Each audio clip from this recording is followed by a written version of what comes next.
Join your host, Des Hamilton, to find out exactly how to say goodbye to being poor and hello to being rich. Welcome back to the Goodbye Poor, Hello Rich show with me, Des Hamilton. Today, I'm not the guy in the chair. I'm not the guy in the kitchen. I'm the guy in the car, funnily enough. I have got a very busy schedule, and I need to show you in real life, in real time, that you can still get things done no matter what. Take a camera, take a microphone, and if you want to record a podcast in your car, go and record a podcast in your car, even if you are in the back end of Stanmer Park, in the woods, where either a Blair Witch Project sort of thing could happen, or people might think that I'm a dogger. It isn't that kind of show. If I disappear, it's one of those two. At least one of them might be a bit more enjoyable. Right, anyway, let's get on with it. Thank you to our sponsors, Seller Amp SaaS, who continue to support us. Really grateful to have you on board. Continues to be the best bit of sourcing analysis software for Amazon sellers. Right, let's go into this week, shall we? Things are settling down. Finally, after a good 2 years, things are finally settling down. I've been doing this as a side hustle, if you want to call it that, as a second business, with working after work, lunch breaks, days off, weekends, evenings, all of that. Then I quit my job. We had the summer holidays. Then we had this launch that was insane. We had problems left, right and centre, some of which I want to share, some of which I don't. Let's talk about the waitlist wasn't the best in terms of the platform that we used. Then the email client that we used let us down on the day of the launch. Then when we went live with our first Zoom, our account wasn't good enough that we didn't have more than 100 people capacity in there.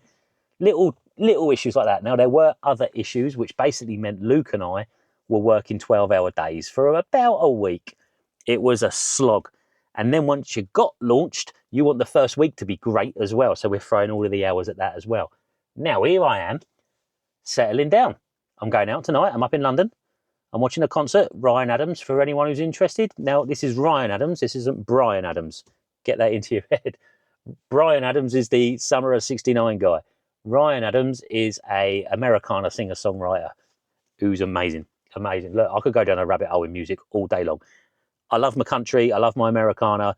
Ryan Adams is country, but he mostly does the usual sort of classic singer-songwriter stuff, but he's very good. I thoroughly recommend that you check him out. He covered Wonderwall in the late 90s, and it was such a good cover. Noel himself started doing his version of it when he was playing it live. Anyway, now we're settling down. I'm seeing the benefits of everything that we've built. And I don't mean finances, right? I'm coming to terms with the fact that there will never be a massive spike in our finances. We're never going to jump from 10 grand a month to 20 grand a month instantly. That's not going to happen. Everything is an incremental growth, especially when you launch something as successful as our TikTok shop affiliate mastery community. We have got just shy of 700 people in there in week one, after a wait list of over 2,000 people in there. This is the stuff dreams are made of, right? And you're thinking, oh, this is it. I remember going to bed on Monday when we launched on the Tuesday. I remember going to bed and saying to my wife, tomorrow's the one where everything changes. And don't get me wrong, it certainly has. The stepping stones are in place for this to be amazing. But we're not getting that bump where you go, right, that's it, book the holiday, finish the loft, come on. It's not the thing. But it doesn't matter, because incremental growth is better than sudden growth. I'm coming to terms with that. But now we have launched. Now the community has found its feet. Now we know what we're doing. We are much smoother. I've got my hours of the week that I need to be present on the community, that I need to be present for live calls. I've got my hours of the week that I need to be present for my Amazon community and for my Amazon live calls. I've got my hours of the week where I need to do my podcast. And then my team is fantastic. I want to say this out loud because I never actually give her the credit that she deserves. Sophie at Open Socials is my social media manager. And if it wasn't for her in these last few weeks, this whole thing would have fallen down. It's as simple as that. Did you notice that during this launch, during this manic time, we continued to produce content on social media? I did the filming and Sophie just took care of everything, but not even that. She takes care of everything. If I'm in a pickle and I need something doing, Sophie, could you just knock an email up for that? Sophie, could you just contact that person for me? Sophie, could you just cancel that for me? She's amazing. If you're doing something similar to me, where you're selling on Amazon or you're doing TikTok shop, and at the same point you're documenting your journey and you're scaling up to a speed where you think, you know what, I need help, go to Open Socials. I'm going to tag them in the show notes because Sophie is out of this world. And if she doesn't do it, she'll know someone that does. And I can guarantee you every person that she vouches for is reliable and trustworthy and professional. That's all I'm going to say. And I know she won't like listening to this, but tough, deal with it. This week we're speaking with Warren. I love this story. Warren is the FBA product sourcer.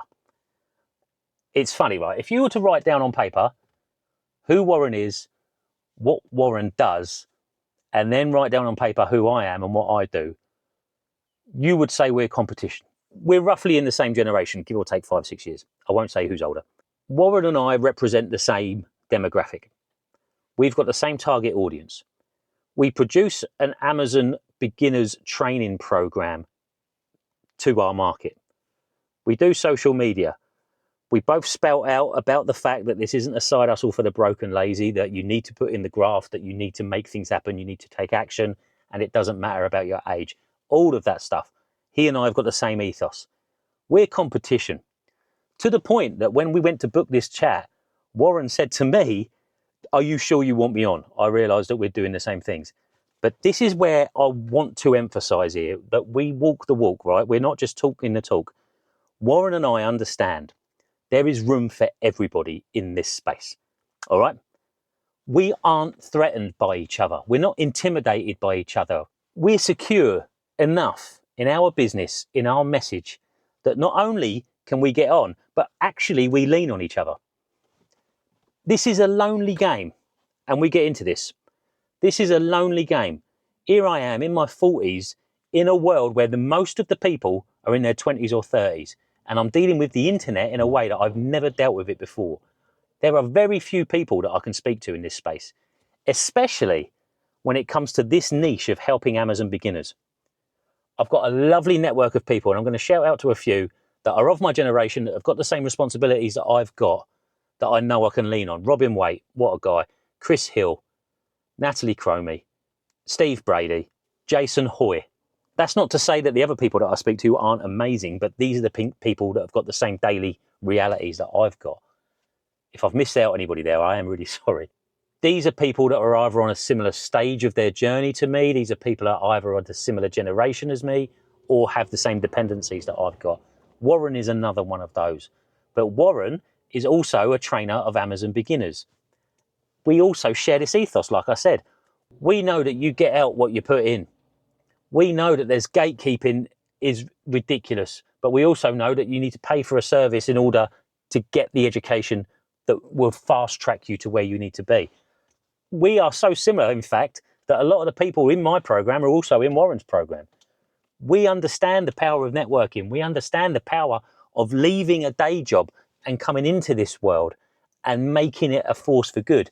There's so much that we've got in common. We now treat each other as confidants, you know. I can say to him, I've got this and this and this coming down the track, and I know he'd keep it secret. He then says the same to me, and then we talk about how we can help each other. An example, Amazon selling at the moment, there's a wave of Section 3s coming down the road. Section 3 is a policy within Amazon where effectively they can deactivate your account and freeze your stock, freeze your money and all that. More and more people are getting hit with this. Warren messages me and says, right, what can we do about it? I've written this and it's branded. And I said, well, hang on a minute, because we're developing one as well and we're going to put it in the community. But if we can't develop it in time, I'll make sure we'll use yours and I want to promote yours. And he said, well, I don't want to tread on any toes. So if not, here's an unbranded version for you just to share. That's the guy, right? That's the mark of the guy. If you're looking for someone with honesty and integrity, my God, I can't say enough about him. And who cares if we're fighting for the same space in terms of our mentees? Who cares? This is a bigger issue. We're helping people escape. And it's something that he and I have got that's embedded in us where we won't care as long as people are getting help. It doesn't matter which one of us does it. But let's get into the chat, shall we? It's a fascinating story as well. Warren is in his 50s. He has run his own businesses before. But I'll tell you what, let's get into it. See you after the jump. Roll it. Warren, lovely to have you on here, mate. It feels like this has been in the making for a few months, so we're finally good to get you here. How you doing? Yeah, I'm doing good, Des. Yeah, thanks for having me on. It's really great to be here. My pleasure, mate. My pleasure. I really want to get into this. Me and you, we're the old scalpers, aren't we? Aren't we just? Yeah, the old men. There seems to be a growing gaggle of us, of the old men and women that are trying to turn a penny reselling. But Yeah. I love it. I want to get into your story because what I love about people of our generation is that our story tends to be a weaved tapestry. So go Yeah. on, mate. In your own words, how did you get from where you were to where you currently are? So if I go back to maybe kind of briefly like my career. Please, yeah. So I left school and was lucky enough to become an apprentice plumber. Back in the days where you could just walk into a job, you can't kind of do that so much now. So I served 15 years for a local company, worked hard, aspired to be actually better than my boss. That was my dream, to be better than my boss was. And kind of the last couple of years into that service, I actually don't like some of the things that he's doing with the customers and his service and the after sales. I think I can do better. So I started my own company. Started my own company in 1999. Oh, well done. So full of gusto. And what I was good at fitting bathrooms and kitchens and doing all the multi-trade stuff. Well, as the years progressed, my learning curve wasn't in that. It was in the how to manage the orders, do the quotes, deal with the suppliers. So it was quite, I'd taken on something that I'd never really thought about. And I didn't have a plan, no plan at all. But we kind of muscled through, done very well, VAT registered staff, it all was going well. Yeah. But there was this thing in the back of my mind that if I was to lose a limb or not be able to physically work, or as a plumber, my knees give way. Yeah, that's the one what in am I the going knees. to do? So even though I had my business in the kind of mid-2000s, I started to look at other things on the internet. I had a bit of a spell on network marketing, chain letters where you put £1 in, you send it off to different people, all those kind of crazy things. But it's will this work? Can it work? Yeah. Trying to create a dream. And it got to 2008, 2009, and of course the credit crisis hit. And literally my business dived because we were fitting bespoke bathrooms for your average kind of person that worked in the city, had disposable income. Yeah. And it just kind of dived, and I really lost. I thought, what am I doing? I'm doing 80-hour weeks. I'm not seeing my children in the evening. You go around to quote a job, and the people are saying, I didn't really, we don't really want a bathroom. We just want to know how much it is these days. And I'm like, sorry, but I've just been here for 2 hours. Yeah. So I really lost the love and thought, I just can't do this anymore. So 2009, I went into commercial construction as a labourer. So I really stepped back, and my money stepped back. In fact, if I remember right, it was £35 a day. Wow.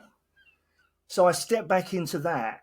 And it was nice to have no responsibility, to get paid for bank holidays. You miss that when you're self-employed. Yes.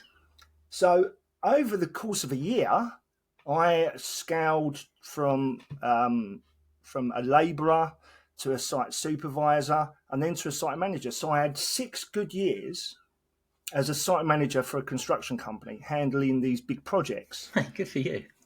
Which was great to be off the tools because the old body starts to creak, and I'm in my 40s by that point. Yeah. So I'm working for this company, and there's just a lot of politics. I really didn't realise stepping into this management area, there's lots of politics. People are quite happy to throw you under the bus, and if I'm going to do something, I have to do it properly. And I was faced a couple of times with being told, there isn't the money to do that, Warren. Just leave that. And I said, yeah, but I'm responsible on this site. It's people could get injured because of it. Right, yeah. But it was all about money. So I thought, I can't do this. So I just gave it up. Is one thing when you're physically doing the work and you're on the tools and you know where you stand. I enjoyed that.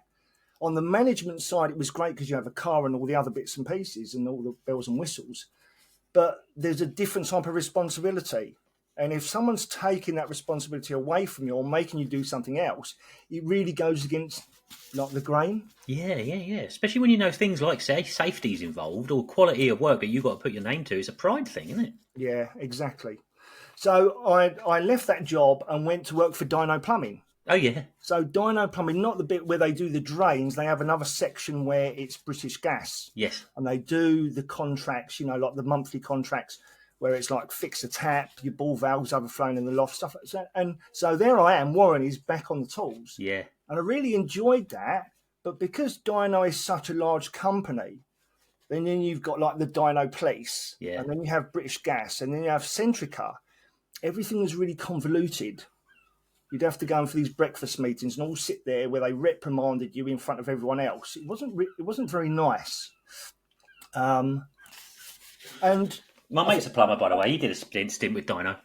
sorry, My mate's a plumber. He did a stint with Dino. yeah. Well, I thought to myself, I'm going to stick with it, because you know what I like doing. I like serving people because they were small jobbing jobs. I would go into many people's houses each day. And it was during COVID as well. Right. So we were essential services. And it was just really nice to serve people and help them where they were struggling and leave there and know you'd resolve their problem that they were really worried about. But there was this nagging part, my manager, his manager. It was like I was going against the grain, like I was trying to swim upstream. Yeah. And I think it was one day someone said, because I'm kind of outspoken. Someone said to me, well, if you think you can do better, you go and do something yourself. Did they say it as politely as that? And I was like, okay, I think there's, I need to do something. And, I'm kind of like, I'm in my 50s and I was just thinking, and that's when I started to think that about this I'm in my final third. Right. It's when life catches up with you, you have all these chances, all these opportunities when you're younger, and I don't think I even saw them or didn't utilize them at all. No. And then I'm faced at this age, I think I need to do something. So that's the point where we obviously step into to kind of like partly into the Amazon journey. Mm. What I did do is I started Amazon kind of part-time and ran it for 3 months. And thought, but around this time? Sorry? Around this time? Yeah, so I started to do it while I was at Dino. I started to do Amazon part-time. And then I thought, well, I can only do it part-time at the moment. Let me test it out. Can I prove the concept of it? So I done it for 3 months. It went kind of well. I really was surprised. When you have your first sale, it's just fantastic, isn't it? Yeah. But I wasn't ready to go into it full time. That's what I wanted to do. I wanted to leave this job and just go into it full time. Yeah. So I toyed around with it for a few months, collected the data, and right, okay. So I'm ready to do that. As I moved on further, it just got unbearable. At Dino, I started to really conflict with the managers there. I just, this is what I'm seeing. This is logical. And you guys are asking us to do the total opposite. I didn't kind of get it. Especially with the experience you'd already had of running your own business and running a construction firm, you had been in their shoes. And when decisions are made that don't make sense, it's hard to live with, right? Well, that's what they were saying. Like in the beginning, they said, Warren, you've been fitting bathrooms for like 30 years, and doing your plumbing, and you're an older guy. We really value your experience, your opinion. Come in and talk to us. So I thought, this is brilliant. When you've got someone that wants a two-way conversation. That's all I wanted to do, was work hard, serve people, and live and die for the company. That's what I wanted to do. Yeah. And then you begin to realise they didn't really want my opinion. No.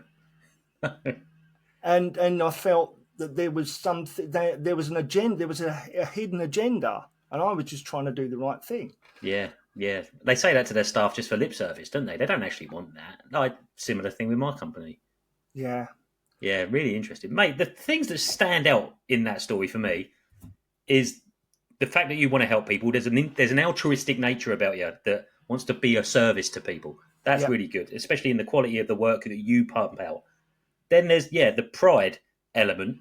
I know who I am. I know what objectives I work into. I know that I want to stand for good, whether that's work in the physical space or just general service. And then there's this independence in you that probably developed when you were forced to run your own business. And it comes back to education, didn't it? No one teaches you how to be financially savvy until you No. need to be financially savvy. Yeah, it's everything you kind of, I think, the life experiences as you go along. Yeah, All I the think things you learn, and is this the type of person I want to be? And that, I think that was through all the different jobs that I'd had and everything I do, is do I believe in this 100%? If I do, I'm picking up and running with it. yeah, If I don't believe in it, or it goes against the grain, I can't do it. It's yeah. just not the right thing to. And mate, we've been told all our lives, haven't we? When you're older, you'll understand. When you're older, you'll figure out blah blah blah blah blah. And I'm finding myself saying things now, going, "Christ, my 20-year-old self would have hated this." Yeah, no, that's right. Yeah, no, absolutely. Yeah, yeah. So there I was. I'd done the Amazon business for a few months. It was really just like a pilot business, just to kind of collect some data for when I was ready, Yeah, prove that it would work. So I got to the point where I just couldn't stand it anymore. I handed my notice in, and no one comes and talks to you. Seems to be no surprise. And you think, was I really valued? It's really bizarre. I think for a lot of people, you hand your notice in at somewhere you've worked for years, and you've apparently been valued, and nothing is said. My manager didn't talk to me, but there you go anyway. So I agree. left there. So we're now talking 2022, kind of middle of the year, and right, I'm ready to look into Amazon. So I spent time I've got a chartered accountant friend.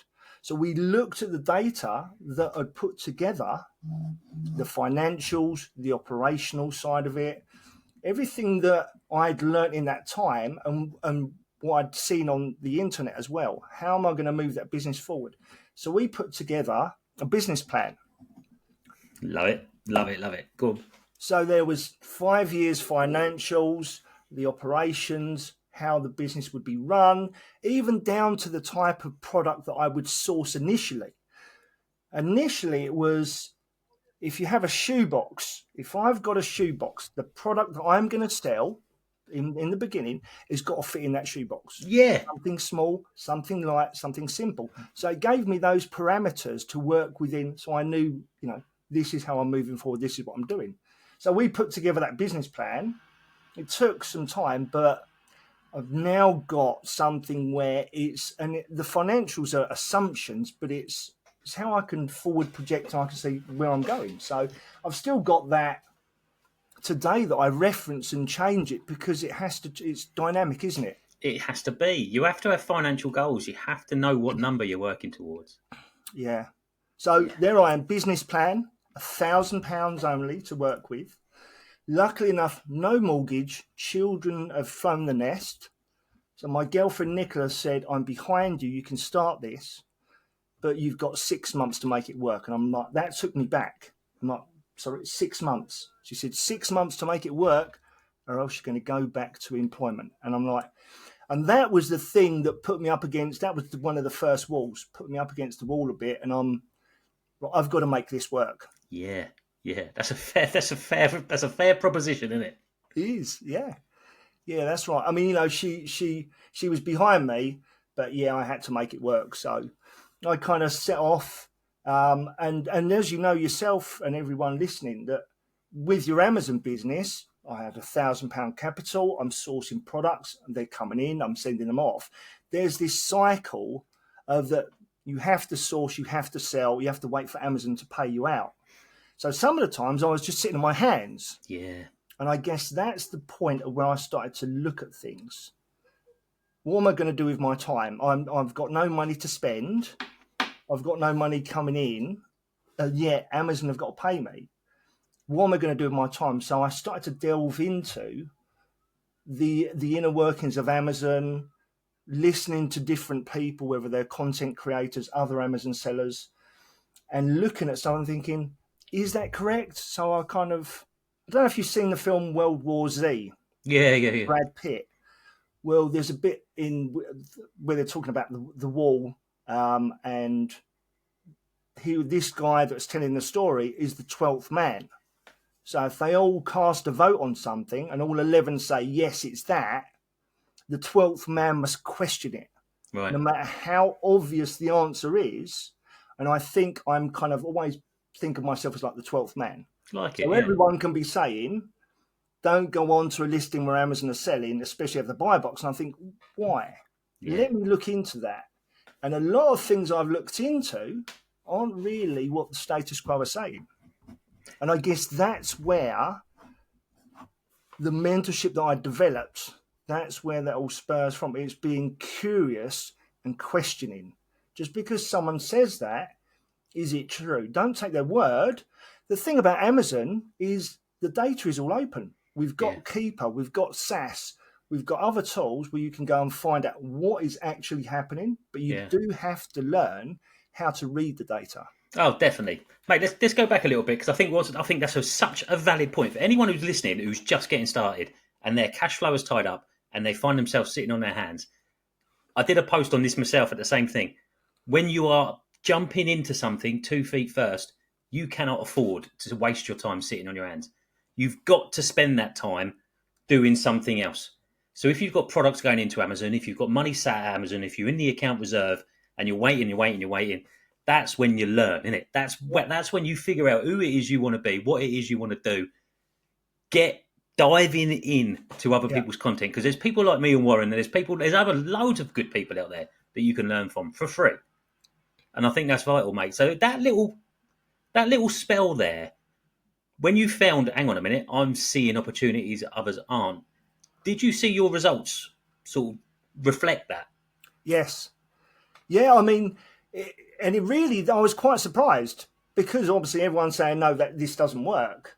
When, on some of the methods that I'd found and thought, let me dig deeper into these, it's always lovely when you make a sale, but when you make a sale that you believe you shouldn't be making because everyone else is saying one thing and you're doing it, and you feel like you stumbled across something, you think, hold on, I need to keep this a bit quiet. Let me look at this further. And then obviously, as you're making sales, and some of the nuances and some of the things that I'd found, you're not going to make thousands of sales off it.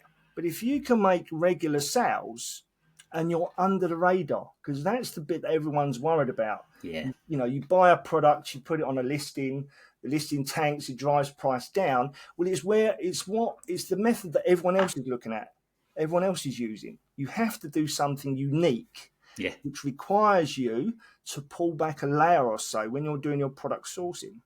If something's really easy to find, then lots of other people are going to find it. That's it.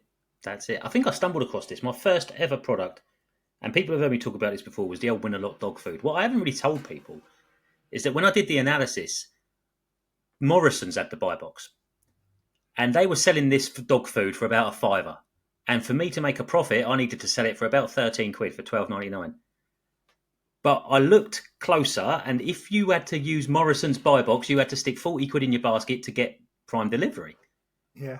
So I didn't have the buy box. Morrison's did. I went in as the second seller, over double the price, and I was getting 10 to 15 sales a month. Nothing massive. But it was my first product, and it was a replen. It was a doddle. No one else was on the listing. I had the lot to myself. And I think I stumbled. Stars must have aligned that day, mate. Yeah. But I stumbled into this thing and thought, right, that's something that no one else is doing. And it was a replen for the best part of 4 months. And it was just the cost of living shot the price of dog food up, and it wiped out my profits. Yeah. That was all. Yeah. Yeah, it's being prepared to dig where other people aren't. And you find those gems. There's been a number of situations where I've found a product that there's only one or two people on the listing, and what I call like sleeper listings. These are overlooked. Where there's a listing where it might sell only 5 or 10 a month. A lot of people, the software is designed to don't look at that. There's exactly. Estimated sales. There's got to be 25 or 50 estimated sales per month. Well, if you've got a whole bunch and you go shallow and wide on listings where they're selling to 5 or 10, people overlook those. The software overlook those. Yeah, because the software is trained. If it only sells 5 or 10 times a month, it will only dip in and check it every hour. Yeah. So there's a bunch of sales that they might not even notice. Yeah, exactly. Yeah, I love it. That's really good, mate. That's really good.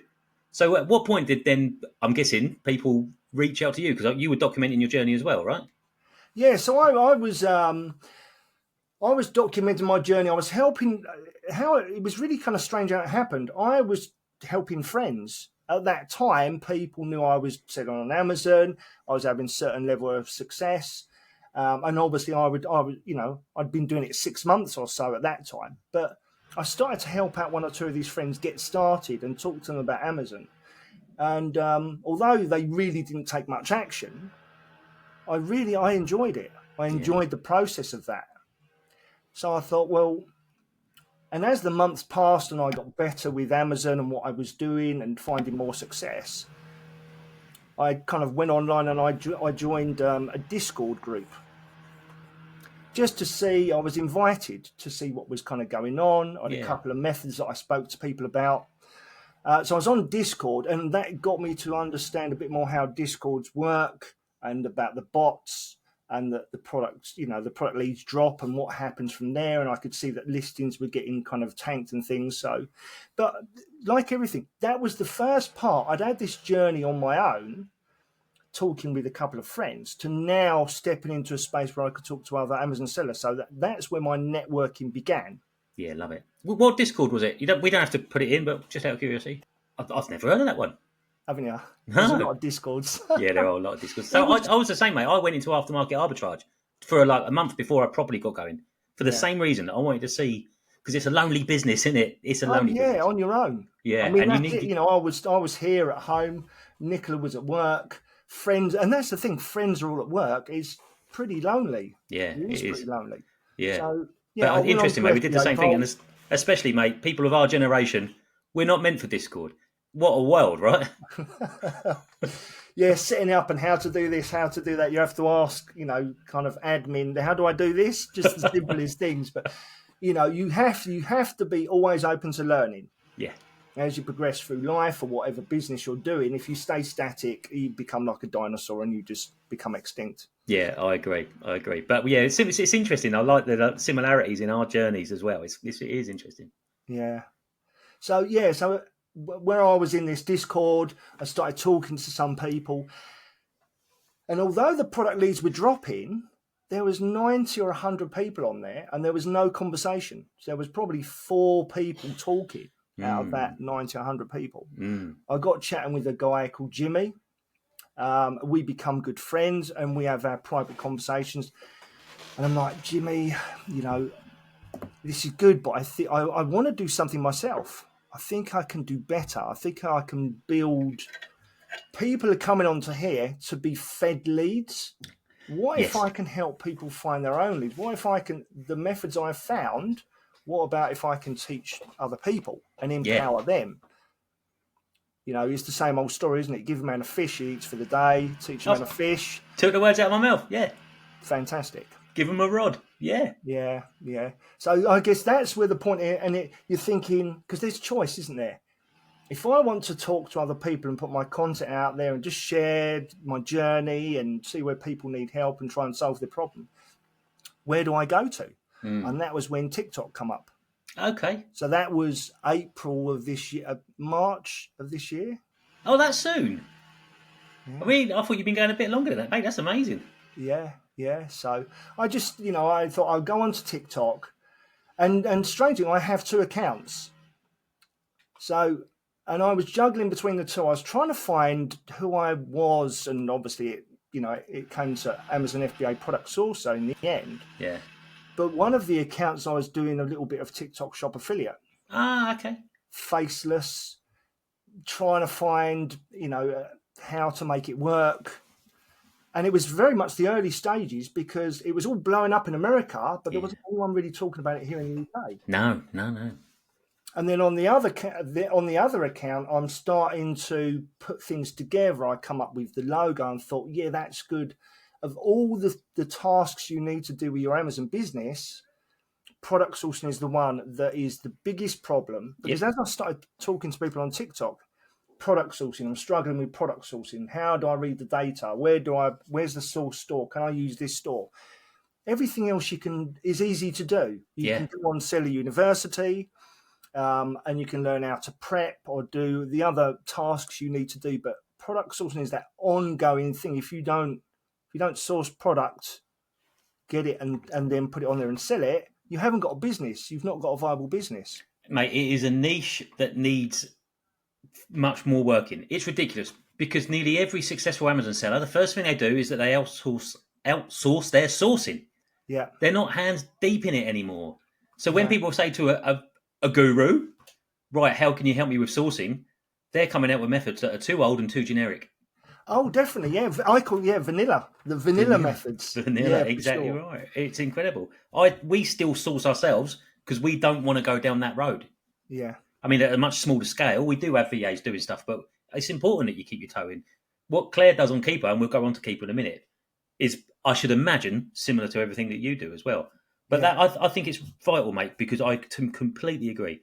Every newcomer, usually around month 2 or 3, when their free trials on the sourcing software runs out, that's when they can come unstuck and they can quit. But they need to Yeah. know that there is help out there for people that can teach them how to source.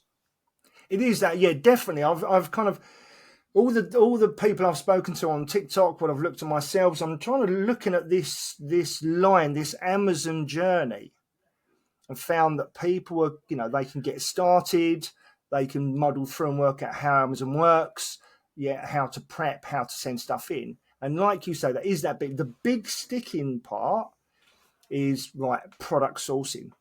And as you say, you do the free trials, you use the different softwares that appear to be good. You join Discords, and it is after a few months that you realise there's no longevity, it's not sustainable. And that the only way really is to learn how to product source yourself. And the thing is, if you can learn how to product source and you've got your product sourcing methods, if you want to go down a VA route, you've got something to pass them. Exactly. We talk about this a lot privately as well, don't we? Yeah. You can't outsource until you've done it. You can't. Exactly. Yeah, fascinating. And it's crazy, right? So our sourcing methods now, we still use ArborSource. We're big fans of ArborSource. We are big fans of ArborSource. And not only that, they're partnering up with Seller Amp SAS, who sponsor the show. When we went to Nottingham, Callum, who runs ArborSource, was there. Great guy, really good guy. But again, we use ArborSource in a different way to everyone else. We set the filters down to 0. We don't want the good matches. We want the terrible matches, because some of them will be things that no one's looking for. Yeah, no, that's it. You've got to do what is everyone else doing, and how can I use this to find the untapped stuff? Exactly. Yeah, absolutely. Yeah, interesting. But then even then you go into a listing and you do your due diligence in the listing itself anyway, didn't you? But yeah, fascinating. Mate, this is amazing. So, and how was the mentoring journey gone? Because I know a lot of people in my community, they're in yours, and you've got good people in yours, mate. I know. I just, honestly, when I look back to kind of April and earlier and thinking I'm not happy with what I'm seeing, I think I can do something myself. Never in a million years did I expect to be sitting like where I am now. Yeah. And the level of success that I've seen, but not only that, more importantly, the people that have come through the mentorship, the people that I've helped out on TikTok for free. There's a lot of free content that I give out that people have used that's helped them with problems. But yes, I mean, we're looking at, there's 77 at the moment, there's 77 5-star reviews on my pen site. So people go to my bio, they can go on there and they can... No, we'll put it in the show notes. There'll be a direct link in the show notes. We'll have it in there. Brilliant. Yeah. They can read all the testimonials. And I'll tell you what, Des, like, when they come through, to bring a lump to your throat, that's what they've done. Yeah. Okay, we'll pause it there. That's the end of part 1. We'll come back next week, the day before Warren's new product launches. And we'll talk about the sorts of things that he does. But you can already get a mark of the man, right? You can already understand the fact that if someone's going left, he'll go right. If the world are telling you, yes, this is the best way to source, he'll go, hang on a minute, there's another way. And he'll find one. And he has found one. But I do love the drive that guy's got. Did you notice throughout that money wasn't the issue? Happiness, contentment was the issue. The fact that he could go, I didn't like that job, I'm going to do that job, and take a massive cut in wages in what would have been a really key part of his life. I mean, how could you not admire that? Let's get to the tip of the week. Tip of the week. You can teach an old dog new tricks. Some of the comments I get that hit me the most is that I'm too old to do this. Who said that? Who decided that? Who determines you're too old? What does too old mean for you? Is it a number or is it a feeling? When did you think, you know what? I've reached my capacity for learning new tricks. What? when did we hit that capacity? I've reached my capacity for learning things on the internet. Why?